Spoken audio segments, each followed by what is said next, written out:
ख्रिस्त में मेरे प्यारे भाइयों एवं बहनों, जब ईश्वर किसी को बुलाते हैं, जब ईश्वर अपनी प्रकटीकरण करना चाहते हैं, कोई रहस्य का उद्घाटन करना चाहते हैं, तो वे मानव की जिंदगी में हस्तक्षेप करते हैं। और यह हस्तक्षेप इतना भयानक होता है कि वह व्यक्ति को झकझोर कर रख देता है। बहुधा ईश्वर अपने को प्रकट करते हैं विभिन्न रूपों में। बहुत बार वे अपने वचनों से धर्म ग्रंथ के द्वारा अपने को प्रकट करते हैं। बहुत बार वे इतिहास में अपने को प्रकट करते हैं। बहुत बार वे व्यक्ति के जीवन में अपने को प्रकट करते हैं और स्वप्न में भी ईश्वर अपने को प्रकट करते हैं। आज के तीनों पाठों में यही चिन्ह के बारे में बताया गया है। आज के तीनों पाठों में एक स्वर गूंजता है और यह है कि एक कुंवारी गर्भवती होगी और एक पुत्र को प्रसव करेगी और उसका नाम इमानुएल होगा। आज के अनुवाक्या में भी वही शब्द हमें देखने को मिलता है, यानी एक कुंवारी गर्भवती होगी और एक पुत्र को प्रसव करेगी और उसका नाम इमानुएल होगा। आज के सुसमाचार के पाठ में भी हमें वही वाणी सुनाई देती है कि एक कुंवारी गर्भवती होगी और एक पुत्र को प्रसव करेगी और उसका नाम यीशु रखा जाएगा। हम आज के इन पाठों पर जब हम गौर करते हैं, इमानुएल का अर्थ है ईश्वर हमारे साथ। आज हम आगमन के चौथे रविवार में प्रवेश करते हैं, यानी किस प्रकार से ईश्वर हमारे साथ है, हम किस प्रकार से ईश्वर के इतने निकट आए हुए हैं। आज के सुसमाचार के पाठ में एक ऐसे व्यक्तित्व के बारे में हमें बताया गया है। बीते सप्ताह हम लोग ने सुना संत जॉन बपतिस्ता के व्यक्तित्व के बारे में। इस बार संत जोसेफ के व्यक्तित्व के बारे में हमें बताया गया है कि उनके क्या विशेषताएं हैं। जोसेफ स्वप्न में ईश्वर उससे कहता है कि तुम मरियम को अपने पास रखो, क्योंकि उससे जो पुत्र उत्पन्न होगा वह पवित्र आत्मा से होगा। शायद योसेफ के लिए यह बहुत कठिन समय था इसको ग्रहण करने के लिए। हमारे भूतपूर्व राष्ट्रपति अब्दुल कलाम ने कहा है कि सपना वो नहीं जो हम सोते समय देखते हैं, सपना वो है जो हमें सोने नहीं देती है, हमारा नींद खराब कर देती है। और जोसेफ के साथ भी वही हुआ।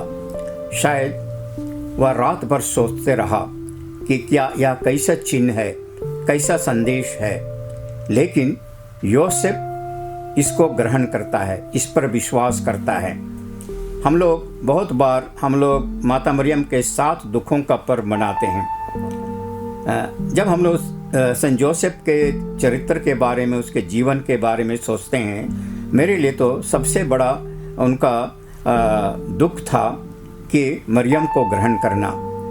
उस समय एक कुंवारी का गर्भवती होना उनकी एक कल्पना के परे था।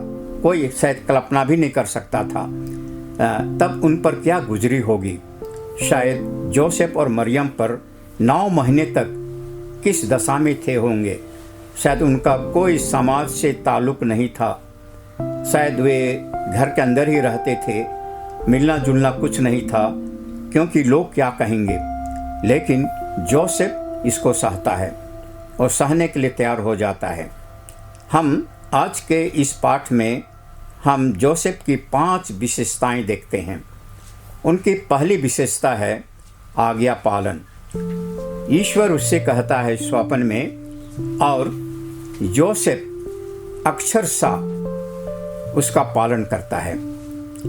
वह ईश्वर के विरुद्ध नहीं जाता है, लेकिन जो ईश्वर कहता है उसके आज्ञा को मानता है। वह एक धार्मिक पुरुष था।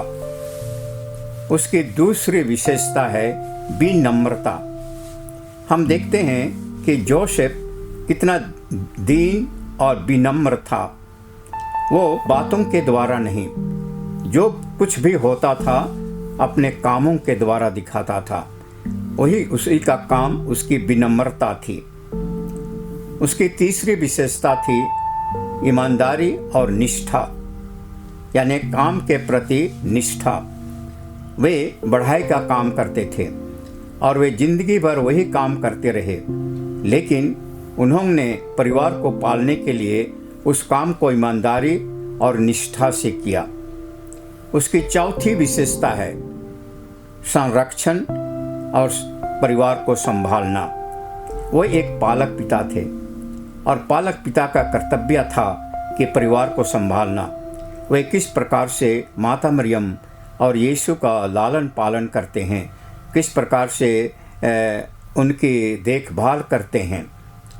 और उनकी पांचवी विशेषता थी कि आदर्श मृत्यु। योसेफ मरियम और यीशु के बीच में उनके साथ वे अंतिम समय में अपने प्राण त्यागते हैं। शायद इससे सुंदर और किसी की मृत्यु नहीं हो सकती है। लोग कहते हैं कि हम जिस प्रकार का जीवन व्यतीत करते हैं, हम लोगों का अंत भी उसी प्रकार से होता है। और यह दिखाता है कि जोसेफ कितना धार्मिक व्यक्ति था, उनका जीवन कितना सुंदर था, और उनकी मृत्यु माता मरियम और यीशु के हाथों से होती है। इसीलिए वे सबों के संरक्षक संत हैं। आज जब हम उनके बारे में पढ़ते हैं, संक्षेप में संत जोसेफ का जीवन हमें बहुत कुछ शिक्षा दे सकती है। पहली शिक्षा तो यह दे सकती है कि ईश्वर की इच्छा पर समर्पित जीवन, अगर हम उसकी इच्छा को पूर्ण करते हैं तो यह जीवन कितना सुंदर है, कितना अर्थपूर्ण है। दूसरी विशेषता हम देखते हैं कि एक साधारण जीवन व्यतीत करते हुए हम किस प्रकार से असाधारण जीवन व्यतीत कर सकते हैं।